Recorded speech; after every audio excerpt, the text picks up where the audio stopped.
Let's get into main topic number 3, shall we?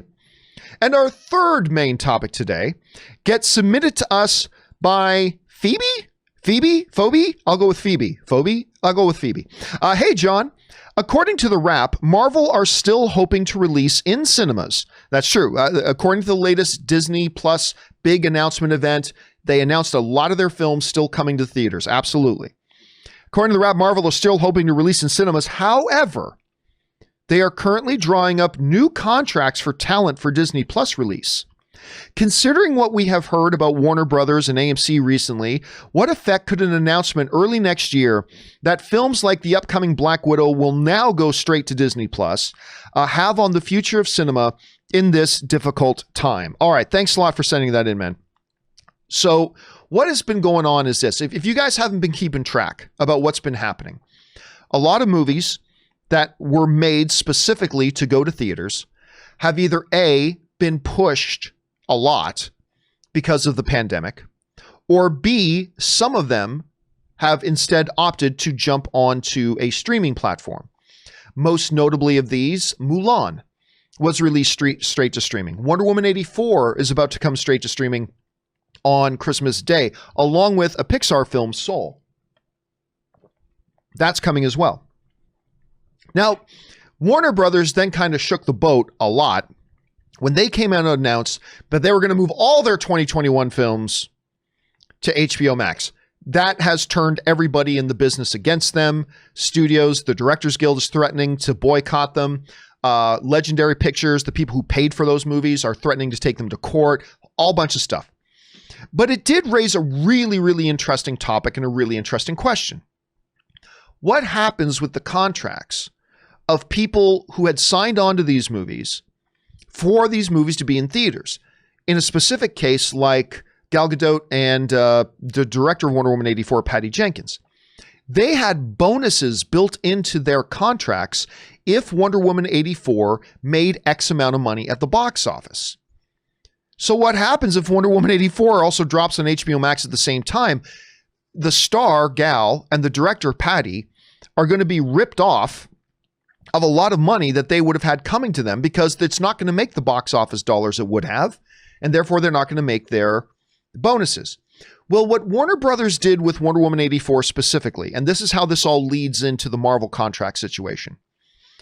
Warner Brothers went to Wonder Woman, although none of their other films, what they did for Wonder Woman, and said, you know what, Patty and Gal, we are going to pretend that Wonder Woman 84 is going to make $1 billion at the box office. And obviously it won't. But had Wonder Woman 84 been released in a regular non-COVID environment and we could have done the full theatrical exclusive release, we're going to say and assume, I don't know, $1 billion, they said. $1 billion is what it would have made. Now, I personally believe that is a very fair number.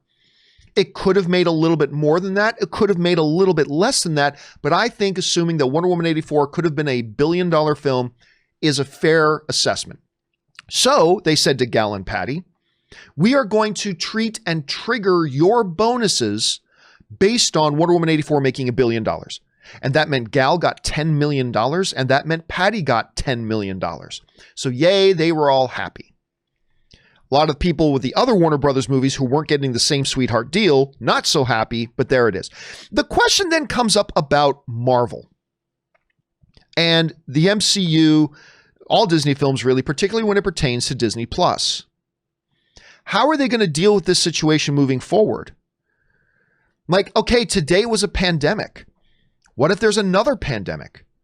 Because a lot of the MCU has built into their contracts, there's a lot of back-end deals and bonus structures in the MCU's contract. This is a way for the MCU to keep the upfront costs of the actors relatively low, but the actors stand to make a whole ton of money if their movies do well in theaters. Disney is now having to be forced to ask the question, well, how do we navigate this later on? None of us expected a COVID-19 pandemic, and yet here it is, and it shut the theaters down. What happens if something else happens in the future? Whether it's an elongated COVID-19, maybe the vaccines turn us all into Teenage Mutant Ninja Turtles. I don't know. Something else goes wrong And we can't put these movies that we made and made contracts for in theaters, and we have to put them straight to Disney Plus. What is being reported right now is that Marvel has now engaged their legal team, and they are redrawing the format for how their contracts are going to work. This comes to us from The Wrap, who writes, Marvel Studios is beginning to explore new talent deals to provide flexibility in case the pandemic or other factors lead the studio to bypass theaters and take films straight to Disney Plus.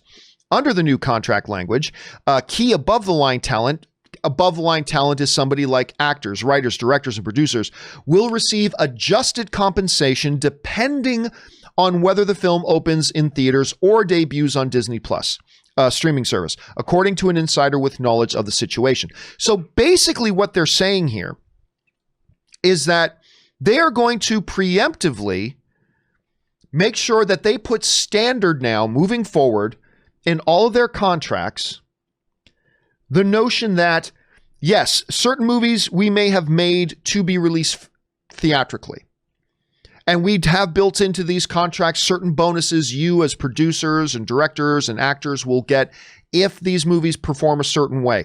But just so we don't have to deal with this later in case something bad happens, we are also going to put and agree on in advance, you and I are going to agree in advance that if something happens that requires us to move these movies from theatrical straight to Disney Plus, and I'm sure they'll put in the contract what sorts of things would be allowed to force Disney to move it to Disney Plus.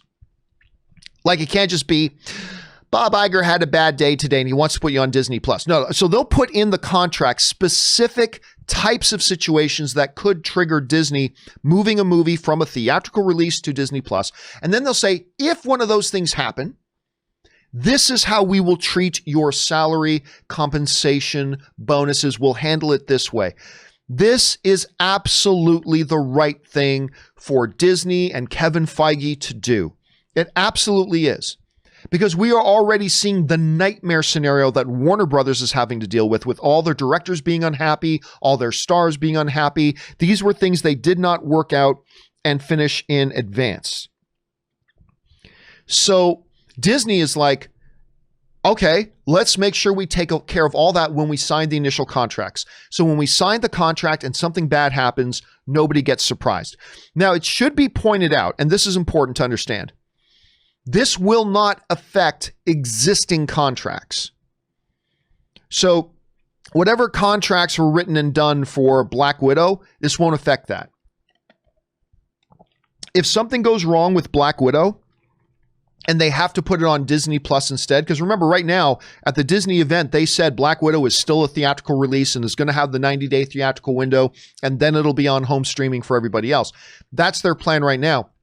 But if something goes south, they're going to have to deal with everybody involved in Black Widow on an individual basis and try to work out an emergency situation, much like Warner Brothers did with Wonder Woman 84.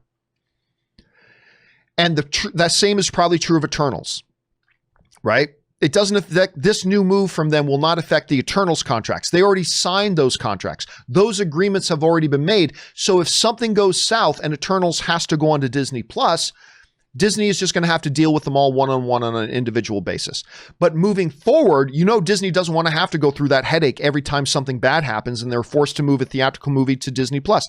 They want to have that all settled in advance with standard new contract clauses. It's kind of boring to talk about Hollywood contracts and all, but it will become pertinent to what it is moving forward. And I think it's a key change, but it's an important change. One of the things, though, that I think this is going to lead to is you will no longer see, once more and more of these movies start going to Disney Plus, the day of the sweetheart Robert Downey Jr. getting $50 million from one movie. And by the way, I don't blame Robert Downey Jr. If somebody's willing to give you that money, you take it, kid. Absolutely. You take it, sir. But the days of that happening are going to be gone. Disney is going to start tightening up the purse strings, as they always do. And in these situations and these scenarios where what if these theatrical movies get moved to Disney Plus? Yeah, you're not going to have somebody who could stand to make, an actor who could stand to make, 40, $5 million from one movie for 2 months' work. Yeah, that's probably not going to happen anymore. So we are seeing a fundamental tectonic shift, not just in how movies are going to be delivered, but also the types of compensation and windfalls that a lot of actors can make. Maybe that's a good thing. Maybe that's a bad thing. Question is for you guys. What do you make of this change of direction for Disney and Warner Brothers, or Disney and Marvel, when it comes to their standard contracts they're going to start having their talent make? I think it's an intelligent thing to do. It solves problems before the problems happen. It may not work out great for the highest of high-end actors who get paid ridiculous amounts of money, but I do think it's kind of a thing that is inevitable and is a good move for them to do. What do you guys think? Jump on down to the comment section below and let us know your thoughts. All right, guys.